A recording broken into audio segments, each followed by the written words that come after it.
નમસ્કાર સૌ કુશળ હશો. મારું નામ વાઘેલા ચિરાગ અને અત્યારે આપ જે સબ્જેક્ટનું નામ સ્ક્રીન પર જોઈ શકો છો એ સબ્જેક્ટ છે વાણિજ્ય પત્ર વ્યવહાર અને સેક્રેટરીયલ પ્રેક્ટિસ. આ વિષયમાં તમારે ઘણું બધું શીખવાનું આવશે. આ માટે યુટ્યુબ ચેનલ પર ચિરાગ વાઘેલા લખી અને તમે મારી ચેનલ જે છે એ તમે જોઈ શકો છો. આના સંબંધિત તમામ વિડીયોઝ જે છે એ પણ તમે જોઈ શકો છો અને આવનાર વિડીયો પણ તમે આ ચેનલના માધ્યમ દ્વારા જોઈ શકશો. હવે આ જે વિષય છે એનું નામ છે વાણિજ્ય પત્ર વ્યવહાર અને સેક્રેટરીયલ પ્રેક્ટિસ. આ વિષય દેખીતી રીતે બે ભાગમાં વહેંચાયેલો છે. એક વાણિજ્ય પત્ર વ્યવહાર. વાણિજ્ય પત્ર વ્યવહાર એટલે કે એમાં વેપાર ધંધા સંબંધિત જે કાંઈ પત્રો લખવાના થાય એ કેવી રીતના લખાશે, એમાં શું જોઈએ શું ન જોઈએ એ તમામ વસ્તુઓ. અને બીજું જે ભાગ આવે છે એ છે સેક્રેટરીયલ પ્રેક્ટિસ, એટલે કે સેક્રેટરી શું કરશે, કેવી રીતના કરે, એણે કેવા કાર્યો કરવા પડે, એની લાયકાત શું વગેરે વગેરે તમે આ સેક્રેટરીયલ પ્રેક્ટિસમાં તમે ભણશો. આજે શરૂઆત છે એટલા માટે આજે આપણે આ વિષય સંબંધિત જે તમામ પ્રાથમિક ખ્યાલો છે એની માહિતી મેળવીએ છીએ. જેમ કે અમુક શબ્દો જે આવશે એ સૌથી પહેલાં તો આપણે એક જે તમારી અનુક્રમણિકા જે ટેક્સ્ટ બુકમાં હશે એ તમામ ચેપ્ટર્સની તમને સમજૂતી આપવામાં આવશે કે આ ચેપ્ટરમાં શું આવે છે, શું નથી આવતું, કેવા પ્રકારનું આવશે, આ શું કહેવા માગે છે. આ તમામ વસ્તુ તમને આ અનુક્રમણિકામાં આજના વિડીયો મારફતે તમને ભણાવવામાં આવશે. તો તમે આ વિડીયો ખૂબ જ શાંતિથી વ્યવસ્થિત સાંભળો, સમજો અને ચેનલને સબસ્ક્રાઈબ કરો, લાઈક કરો એવી આશા રાખીએ છીએ. અને આજે જે આપણે ભણીએ છીએ એ અનુક્રમણિકામાં આ વસ્તુ ભણવા જઈ રહ્યા છીએ. હવે જુઓ, પહેલું છે એ છે વાણિજ્ય પત્ર વ્યવહાર. એમાં ટોટલ 8 ચેપ્ટર આવશે. હવે મિત્રો તમને અગાઉ થોડુંક કહી દઈએ કે આ જે ચેપ્ટરો ભણો છો, આ જે એસપી તમે ભણો છો એ એસપી થોડું તમને આગળ એટલે કે 12મા ધોરણ સંબંધિત આ તમારો પાયો ગણાશે. એટલા માટે તમારે આને ખૂબ જ ધ્યાનપૂર્વક સમજવું પડશે, સાંભળવું પડશે અને આની ઉપર કાર્ય છે એ તમારે કરવું પડશે. બરાબર. અને એક વસ્તુ એ પણ તમને જણાવી દઈએ જે તમને કદાચ ખ્યાલ હોય પણ ખરો અને ન પણ હોય તો સારી વસ્તુ છે, ખ્યાલ ન હોય તો સમજો કે ધોરણ 11 અને ધોરણ 12 આ બંને ધોરણનું જે એસપી છે એ તમે ભણશો. એ તમારે ફરજિયાત, તમારી ઈચ્છા હોય કે ન હોય, તમારે કોલેજમાં સેમ 1 થી લઈને 6 સુધી, 1 થી લઈને 6 સેમેસ્ટર સુધી આપે આ વિષય ભણવો જ પડશે. અને તમારી ઈચ્છા હોય કે ન હોય અંગ્રેજીમાં જ ભણવો પડશે. જો ગુજરાતીમાં વ્યવસ્થિત ભણ્યા હશો, સમજ્યા હશો તો તમને કોલેજ લેવલે જ્યારે અંગ્રેજીમાં આવે છે તમને સમજાશે, નહીંતર સમજાશે નહીં. એટલે મહેરબાની કરીને જ્યારે પણ આ ચેપ્ટરો ચાલે ત્યારે એક વિગતવાર, વ્યવસ્થિત, શાંતિથી, શાંતચિત્તે તમે લોકો સમજો એવી અમે ગણતરી કરીએ છીએ. હવે જે પત્ર વ્યવહાર, વાણિજ્ય પત્ર વ્યવહારનો વિભાગ 1 છે એમાંનું પહેલું જે ચેપ્ટર છે એ છે માહિતી સંચારનો અર્થ અને તેની પદ્ધતિ. ભાઈ માહિતી સંચારનો અર્થની વાત છે ભાઈ. એટલે કે માહિતી શું છે, માહિતી સંચાર કેમ થાય. સીધું સિમ્પલ તમને સમજાય કે માહિતી એટલે શું. તમને કોઈને બેઝિક આઈડિયા હોય તો કયો. બાકી માહિતી એટલે શું, અત્યારે આ વિષય સંબંધિત મારી પાસે જે કાંઈ માહિતી એટલે કે જે કાંઈ ડેટા છે, જે કાંઈ વસ્તુઓ છે જે હું આપને જણાવું છું તો એ શું કહેવાય, માહિતી કહેવાય. હું તમને કાંઈ માહિતી આપું છું, તમે કાંઈ માહિતી મને આપો, રૂબરૂમાં બેઠા હોય ફોન દ્વારા કે ગમે એ રીતના તમે માહિતી મને આપો, હું માહિતી તમને આપું, આપણે એકબીજાને વાતચીત કરીએ તો આ માહિતી સંચાર કર્યો કહેવાય, એટલે કે માહિતીની આપ લે કરી કહેવાય. અને પછી કીધું છે એની પદ્ધતિ, કેટલી પદ્ધતિઓ છે. દાખલા તરીકે વાત કરીએ તો કેટલી પદ્ધતિઓ છે, એમાં લેખિત આવે, મૌખિક આવે, ઓડિયો વિડીયો આવે, બરાબર. પછી તો ભાઈ તમે ફક્ત ઈશારાથી પણ વાતચીત કરી શકો. આ તમામ વસ્તુઓ એમાં તમને જોવા મળશે, બરાબર. તો આ બધી એની પદ્ધતિ થઈ ગઈ કહેવાય. હાલના માધ્યમમાં આપણું માહિતી સંચારનું માધ્યમ પદ્ધતિ કઈ કહેવાશે તો કે ઓડિયો વિડીયો. તમે મને નથી જોઈ શકતા પણ સ્ક્રીન ઉપર આ અનુક્રમણિકાના જે ચેપ્ટરો છે, જે મૂવમેન્ટ થાય છે, જે હાલ તમે સ્ક્રીન પર જોઈ શકો છો, તો એ મૂવમેન્ટ તમે નોંધી શકો છો, જોઈ શકો છો અને સાથે સાથે મારો અવાજ સાંભળી શકો છો. તો આ ઓડિયો વિડીયો માધ્યમથી તમે ભણી રહ્યા છો. તો આવી અનેક પ્રકારની પદ્ધતિઓ તમે આ ચેપ્ટરમાં ભણશો. બીજું કીધું છે એ છે અસરકારક પત્રવ્યવહાર અને તેની જુદી જુદી શૈલી. બીજું જે ચેપ્ટર આવે છે એ છે અસરકારક પત્રવ્યવહાર. પત્રવ્યવહાર થાય તો એ પહેલાં પત્રવ્યવહાર છે શું એ સમજો. પત્રવ્યવહાર એટલે શું તો કે ભાઈ પત્રની તમે આપ લે કરો છો, બરાબર છે. પત્રની તમે આપ લે કરશો, માહિતી પહોંચાડશો, તો એ શું થઈ ગયું કે ભાઈ પત્ર વ્યવહાર કર્યો કહેવાય. હવે આ પત્ર વ્યવહારને અસરકારક કેવી રીતના બનાવવો? અસરકારક એટલે કે આપણે જે કામ અર્થે પત્ર લખીએ છીએ એ કામ આપણું પત્ર દ્વારા પૂર્ણ થઈ જાય તો એને અસરકારક પત્ર કહેવાય. દાખલા તરીકે તમે કોઈ ડૉક્ટર પાસે જાઓ, બીમાર પડ્યા હો તો, અને ડૉક્ટર આપણને એક એવી ગોળી આપે કે એનાથી તમને ખાધા ભેગા તરત જ સરસ એકદમ ચકાચક થઈ જાય, કોઈ પણ પ્રકારનો દર્દ રહે નહીં, તો એ અસરકારક વસ્તુ થઈ કહેવાય, બરાબર. કાંઈક ગુરુવાણી સાંભળો, કાંઈક પ્રવચનો સાંભળો કે કોઈ પણ એવી વસ્તુ હોય કે જેનાથી માનવીના જીવનમાં તાત્કાલિક ફેરફારો જોવા મળતા હોય છે. કેવી રીતના તો કે ભાઈ એની અસર થાય છે, વ્યક્તિને અસર થઈ જાય. તો આ પત્ર વ્યવહાર કેવી રીતના થાય અને એની કીધું છે જુદી જુદી શૈલીઓ. જુદી જુદી શૈલી એટલે કેટલી અલગ અલગ રીતે તમે આ પત્રો લખી શકો છો. તો એ આ તમામ શૈલીઓ વિશે તમારે સમજવાનું થશે. ત્રીજું કીધું છે એ છે વાણિજ્ય પત્રોનો બાહ્ય દેખાવ. જેમ ભગવાને આપણને સ્વરૂપ આપ્યું છે તો એ શું છે તો એક આપણો દેખાવ છે. આપણને સરસ બે કાન, નાક, મોઢું, બરાબર, બે આંખો, સરસ મજાનું અને આપ્યું છે આ બધું. તો તમે જુઓ તો આનાથી શું થાય તો આપણો એક દેખાવ ઊભો થશે. દેખાવ ઊભો થશે એટલે પરિણામ શું આવે તો કે આ જે દેખાવ છે એમ પત્રનો પણ દેખાવ હોવો જોઈએ કે ભાઈ બહારથી પત્ર કેવો દેખાય છે, અંદરનું લખાણ કેવું વ્યવસ્થિત લખ્યું છે કે નથી લખ્યું, આ બધું વ્યવસ્થિત ફોર્મેટમાં લખ્યું છે કે નથી લખ્યું, એ રીતનું દેખાવની વાત છે. એમાં પત્ર કેમ લખાય, કેટલી સાઇઝો છોડવી પડશે આજુબાજુ વચ્ચે, આ બધી વસ્તુઓ તમે એમાં શીખશો આ ચેપ્ટરમાં. જેમ કે ભગવાન આપણા બાહ્ય દેખાવમાં કાંઈ ફેરફાર કરે તો મજા આવે ન આવે. કેમ?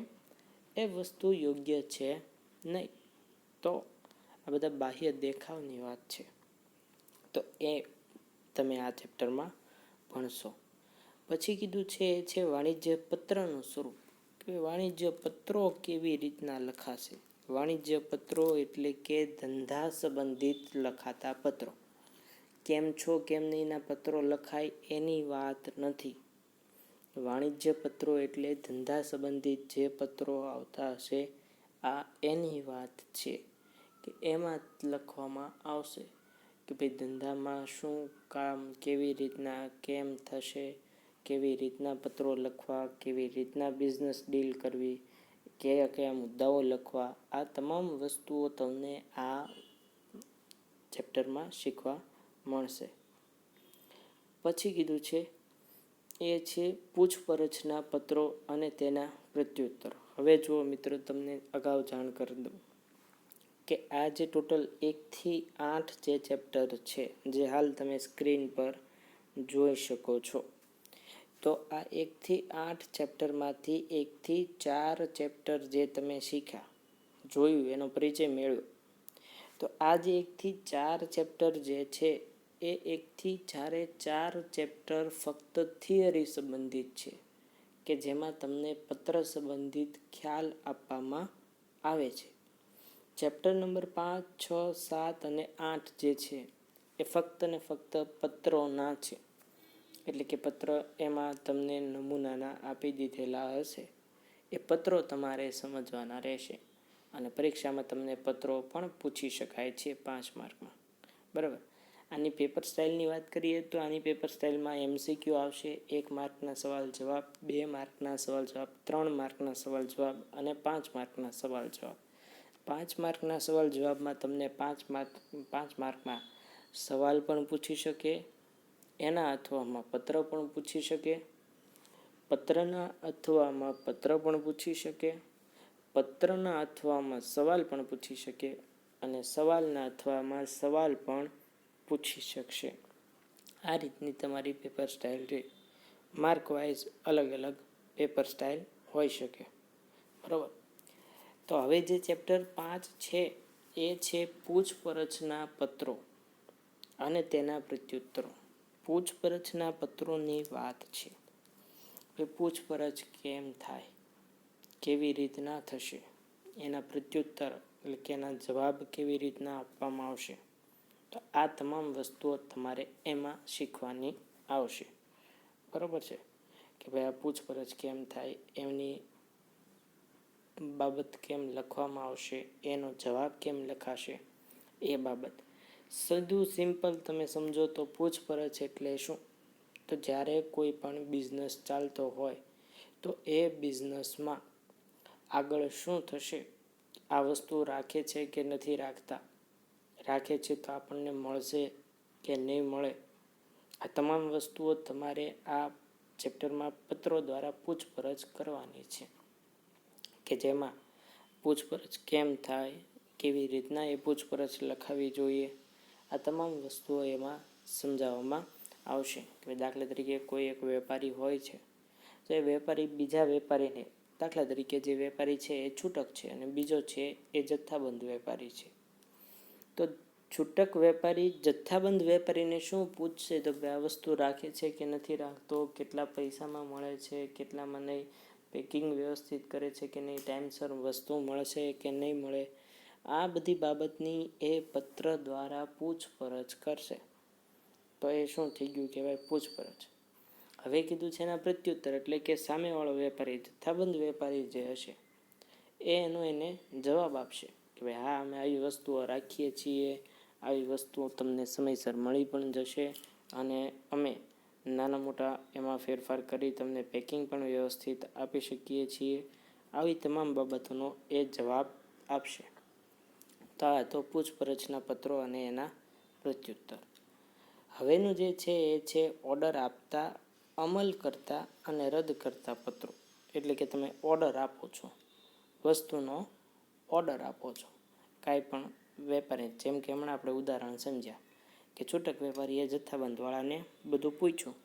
હવે તો કે સામેવાળાએ એનો તમને જવાબ આપ્યો, એની બધી શરતો, એના તમામ ભાવ, આ દરેક વસ્તુઓ એણે આપણને કીધી. આપણે એ પત્ર મેળવ્યો, વાંચ્યો, સમજ્યો, આપણને અનુકૂળ હતો એટલે આપણે શું કરીએ છીએ, ઓર્ડર આપીએ છીએ. બરાબર. તો ઓર્ડર આપ્યો કે ભાઈ અમારે આટલી વસ્તુ આટલા જથ્થામાં આ તારીખ સુધીમાં જોઈએ છે, તો એ ઓર્ડર આપ્યો. પછી કીધું છે અમલ કરતો, એનો અમલ કરવાનો છે કે ભાઈ આપણે જે વસ્તુનો ઓર્ડર આપ્યો છે એનો સામેવાળાએ અમલ કર્યો છે કે નથી કર્યો. અમલ કર્યો છે તો કેવી રીતના કર્યો છે, કેવી રીતના નથી કર્યો, વસ્તુ આપણને સમયસર વ્યવસ્થિત મોકલાવી છે કે નથી મોકલાવી, પેકિંગ આપણે કીધું હતું એવું કર્યું છે કે નથી કર્યું. બરાબર. અને છેલ્લે કહે છે રદ કરતા. રદ શા માટે કરવો પડે, તો કે ભાઈ દાખલા તરીકે સમજો કે ભાઈ આપણે કોઈ વેપારી તરીકે કોઈ વેપારીને ઓર્ડર આપ્યો. હવે સામેવાળા વેપારીએ આપણામાં રસ ન દાખવતા સમયસર વસ્તુ આપણને મોકલાવી નહીં. એટલે આપણી માણસાઈની રીતે આપણે શું કરીએ તો કે એને પહેલાં યાદ અપાવીએ કે અમે આવો કંઈક તમને ઓર્ડર આપ્યો છે, તમે એનો કંઈક જવાબ આપો. પણ એ વ્યક્તિ જવાબ આપતો નથી. પછી જવાબ નથી આપતા એટલે આપણે ફરીવાર પત્ર લખીએ, 2 વાર 3 વાર લખીએ.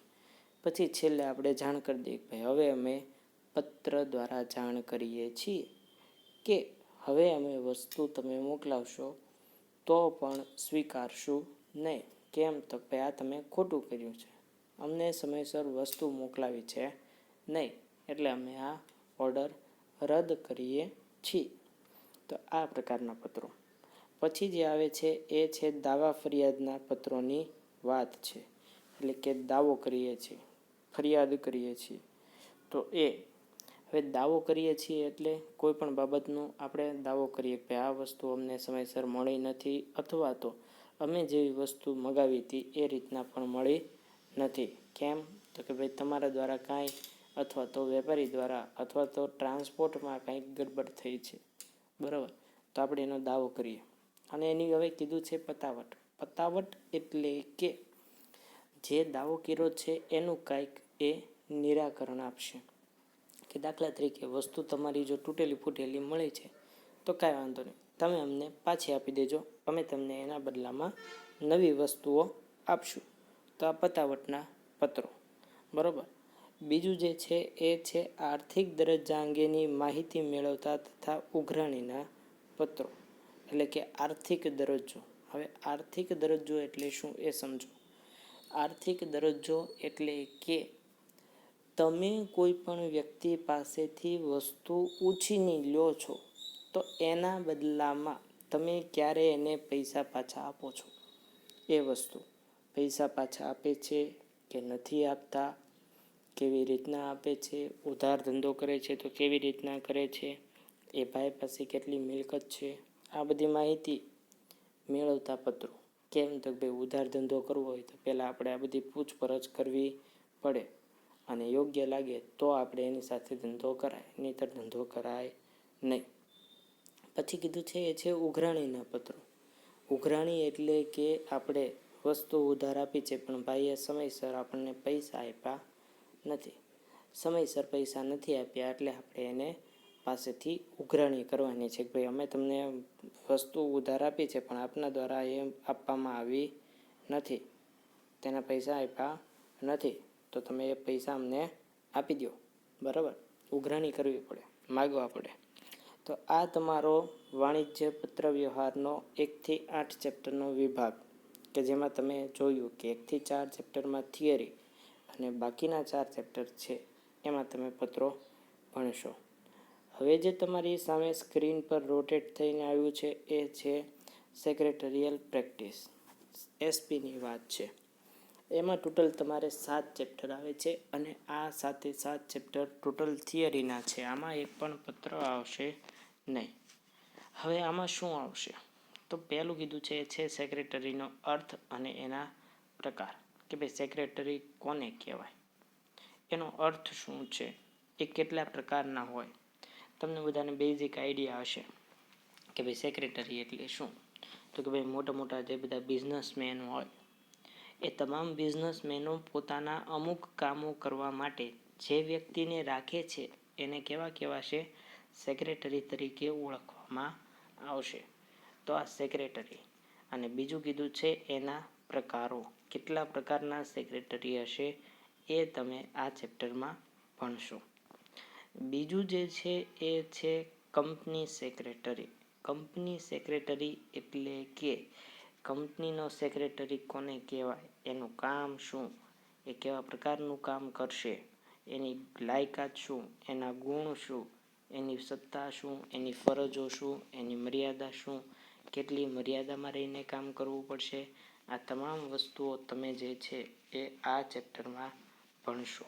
એટલે કે આ કંપની સેક્રેટરીવાળા ચેપ્ટરમાં ભણશો. પછી કીધું છે એ છે કંપનીની સ્થાપના વિધિ. એટલે કે કંપની કેમ સ્થપાય એની માટે શું જોઈએ, કેવી રીતના કરશું તો કામ થશે, ક્યાં સ્થપાય, કેવી રીતના સ્થપાશે, એની માટે શું શું જોઈશે, કેવી રીતના કેવા પ્રકારના દસ્તાવેજો કરવા પડશે, કેવી રીતના તપાસ થશે, આ તમામ વસ્તુઓ કંપનીની સ્થાપનામાં તમે શીખશો. હવે પછીના જે 3 ચેપ્ટર છે એ ખૂબ જ અગત્યના છે મિત્રો, કે જે તમે અત્યારે તો અગત્યના છે જ, તે સાથે સાથે ધોરણ 12 સંબંધિત પણ અગત્યના છે. કેમ કે ત્યાં આ 3 વસ્તુનો ઉલ્લેખ જ થશે. આ શું છે, કોને કહેવાય, એનો ઉલ્લેખ થશે નહીં. એટલે તમારે આ બહુ પરફેક્ટ સમજવું પડશે. જો આ પરફેક્ટ સમજ્યા તો તમને ધોરણ 12 તેમજ આ આખો એસપી વિભાગ તમને શીખવા મળશે, સમજાશે, સરળતાથી સમજાશે. પણ જો આ 3 ચેપ્ટર તમે બરોબર ન શીખ્યા તો તમને વ્યવસ્થિત સમજાશે નહીં. હવે ચોથું જે ચેપ્ટર છે એ છે આવેદનપત્ર. આવેદનપત્રને કંપનીનો મૂળભૂત દસ્તાવેજ પણ કહેવામાં આવે છે. આવેદનપત્ર એટલે શું? તો કે આવેદન કરીએ છીએ અને કંપની ચલાવવા માટેના તમામ પ્રકારના નીતિ નિયમો જે છે એ એમાં માન્ય ગણવામાં આવશે. એમાં જે નિયમ લખેલા હશે એ નિયમ માન્ય ગણાશે તો એ તમારું આવેદન થઈ ગયું કહેવાય. કે કંપની ચલાવવા માટેના નિયમો જે બધી રીતે લાગુ પડતા હોય, પછી એ કંપની દ્વારા સંબંધિત લાગુ પાડવામાં આવે તો એ આ આવેદનપત્ર. એમાં કંપની સંબંધિત શું હશે, શું નહીં, કેવી રીતના કામ થશે, એ તમામ વસ્તુઓ આમાં દર્શાવેલી હશે. પછીનું છે એ છે નિયમનપત્ર. આવેદનપત્ર પછીનો બીજો અગત્યનો દસ્તાવેજ કે જેને તમે નિયમનપત્ર કહી શકો છો. એટલે કે કંપની માટે આંતરિક નીતિ નિયમો, એટલે કે કંપની ચલાવવા માટેના અંદરો અંદર જે નક્કી કરેલા નિયમ છે એને નિયમનપત્ર તરીકે ઓળખવામાં આવે. કે કંપનીનો આંતરિક વહીવટ કેવી રીતના ચાલશે એ જે બાબતમાં લખવું છે એ કેવી બાબત છે, નિયમનપત્ર. પછી જે છે એ છે વિજ્ઞાપનપત્ર. વિજ્ઞાપનપત્ર એટલે કે આગળ જે ચેપ્ટર આવે છે શેરમૂડી. એટલે કે કંપની પાસે એટલા બધા પૈસા હોય નહીં, પણ એ પૈસા ક્યાંથી આવશે તો કે જાહેર જનતા પાસેથી ભેગા કરશે. તો આ જાહેર જનતાને આમંત્રણ આપવું પડે કે ભાઈ આવો અમારી કંપનીમાં શેર ખરીદો અને અમને પૈસા આપો. તો આ જે શેર બહાર પાડવા માટે તમારે જે જાહેરાત બહાર પાડવી પડે, જે નિયમો સાથે જાહેરાત બહાર પાડવી પડે, એને વિજ્ઞાપનપત્ર તરીકે ઓળખવામાં આવશે. એટલે તમારી માટેના 3 અગત્યના જે થયા એ આવેદનપત્ર, નિયમનપત્ર અને વિજ્ઞાપનપત્ર. આ 3 ચેપ્ટર પર આખા એસપીનું તમારે સ્ટાર્ટ થશે. દેખીતી રીતે વાત કરીએ મિત્રો તો આ જે સેક્રેટરીયલ પ્રેક્ટિસ છે એમાં જે આ 3 જે ચેપ્ટર છે, સેક્રેટરીનો અર્થ, પ્રકાર, સેક્રેટરી, કંપની સેક્રેટરી અને કંપનીની સ્થાપના વિધિ, એ તમારી માટે બહુ બેઝિક વસ્તુ છે, એ થોડુંક તમને શીખવાડશે. પણ જે મૂળ જે ચાલુ થાય છે એ આવેદનપત્ર, નિયમનપત્ર, વિજ્ઞાપનપત્ર, શેરમૂડી, શેરના પ્રકાર અને એના પછી ધોરણ 12ના જે તમામ એસપી વિભાગ આવશે એ ખૂબ જ અગત્યના ચેપ્ટરો થઈ જશે. પછીનું જે ચેપ્ટર આવે છે શેરમૂડી અને શેરના પ્રકાર. એટલે કે શેર શું છે, કોને કહેવાય, કેવી રીતના બહાર પડશે અને એના પ્રકાર કેટલા છે. આ તમામ વસ્તુઓ તમે આ ચેપ્ટરમાં ભણશો. એટલે કે ધોરણ 12નું પહેલું પગથિયું એટલે કે શેરમૂડી અને એના પ્રકાર. આ ચેપ્ટર સમજો એટલે તમારે ધોરણ 12 સંબંધિત સ્ટાર્ટ થઈ ગયું એમ માનવાનું. હવે તમને એક બીજી વાત કરીએ તો આ તમારું હતું સેક્રેટરીયલ પ્રેક્ટિસ, જે તમે 1 થી 7 ચેપ્ટર આ મુજબ ભણવાના છો. હવે તમને વાત કરીએ તો ધોરણ 12 સંબંધિત જે બધા ચેપ્ટર્સ છે એને હું આ જે ધોરણ 11નો એસપી વિભાગ છે એને હું પાયો શા માટે ગણાવું છું એ બાબતનો ખુલાસો કરી દો કે તમે જ્યારે પણ દાખલા તરીકે માની લો કે તમને તમારી પોતાની ખુદની કંપની સ્ટાર્ટ કરવાની ઈચ્છા થઈ છે, તો આ કંપની સ્ટાર્ટ કેમ થાય એની માટે શું જોશે, કેવા પ્રકારના દસ્તાવેજ જોશે, કેમ કરશું તો કેમ થશે, આ તમામ વસ્તુ તમને આમાં શીખવી દેશે. એટલે તમારે બીજા કોઈ વ્યક્તિની જરૂર નહીં પડે, તમે જાતે તમારી કંપની સ્થાપી શકો. કેમ તો કે ભાઈ જુઓ, તમારું ત્રીજું ચેપ્ટર આવ્યું કંપનીની સ્થાપના વિધિ. કંપની કેમ સ્થપાય, કેવી રીતના નહીં, શું કરવું પડે શું નહીં, એ તમે આમાં શીખી ગયા. પછીના 3 મુખ્ય દસ્તાવેજો કેમ બનાવવાના, કેમ નહીં, એમાં શું વિગત આવે, શું નહીં આવે, આ બધી વિગતો એમાં દર્શાવી હોય એટલે એ આવી ગયું. અને શેર મૂડી કોને કહેવાય, કેવી રીતના કહેવાશે, એ કેમ બહાર પડે, કેવી રીતના નહીં, એના પ્રકાર કેટલા છે, આ તમામ વસ્તુ આમાં આવશે. આ થઈ ગયું તમારા ધોરણ 11 સંબંધિત આ ચેપ્ટર નંબર 3, 4, 5, 6 અને 7. ટોટલ તમારા 5 ચેપ્ટર. હવે જે તમે ધોરણ 12માં શીખવાના છો એ એસપી વિભાગના ચેપ્ટરની આછેરી ઝલક તમને આપી દઈએ. તો તમને ધોરણ 12માં જે તમે ભણશો એ કયા આવશે તો કે શેર બહાર પાડવા. જો હવે શેર મૂડી જે છે એ અહીંયા પૂરું થઈ ગયું, શેરના પ્રકાર સમજી લીધા. હવે કેમ બહાર પડે એ તમે ક્યાં શીખશો? ધોરણ 12માં. તો શેર કેમ બહાર પાડવા. બીજું જે ચેપ્ટર આવે છે એ છે શેરની ફેરબદલી, એટલે કે શેર ફેરબદલ કેમ થાય, એક નામમાંથી બીજા નામ પર કેમ જશે. ત્રીજું તો કે ડિબેન્ચર, એકલા શેરથી પૈસા ભેગા ન થાય. કેનાથી ભેગા થાય? ડિબેન્ચરથી થાય. તો એ ડિબેન્ચર શું છે, એ કેવી રીતના બહાર પડે, એના દ્વારા પૈસા કેમ મળશે, એ ત્રીજું ચેપ્ટર. ચોથું ચેપ્ટર આવશે સભ્યપદ. શેર ખરીદ્યા છે એ વ્યક્તિ, જેણે ડિબેન્ચર ખરીદ્યા છે એ વ્યક્તિ, કંપનીનો સભ્ય કોણ કહેવાય, ક્યારે કહેવાશે, કેવા સંજોગોમાં એ સભ્ય ગણશે, કેવા સંજોગોમાં એ સભ્ય ન ગણાય, એ બધું એમાં શીખશો. પછી 5મો ચેપ્ટર તો કે ભાઈ કંપની ચલાવી છે, કંપની ચલાવવા શું જોઈએ, પૈસા તો જોઈએ જ. સાથે સાથે તો કે ભાઈ સંચાલકો જોઈએ કે ભાઈ જે બધું સંચાલન કરી શકે, બધું વ્યવસ્થિત ચલાવી શકે તેવા કંપનીના સંચાલકો, એના વિશે સમજશો કે કેટલા સંચાલકો હોય, કેવી રીતના હશે, કેવું કેવું કામ કરતા હશે, શું કામ કરશે, કેવી રીતના કરશે, આ તમામ વસ્તુઓ આમાં તમે ભણશો. તો આ સંચાલકો બરાબર. પછી તો કે સંચાલકો પછી તો કે ભાઈ કંપનીની સભાઓ, સભા એટલે કે મિટિંગો, કેટલા પ્રકારની મિટિંગો થાય, ક્યારે ક્યારે કરવામાં આવે, મિટિંગો કેમ થશે, કેમ નહીં થાય, આ તમામ બાબતો જેમાં આવશે.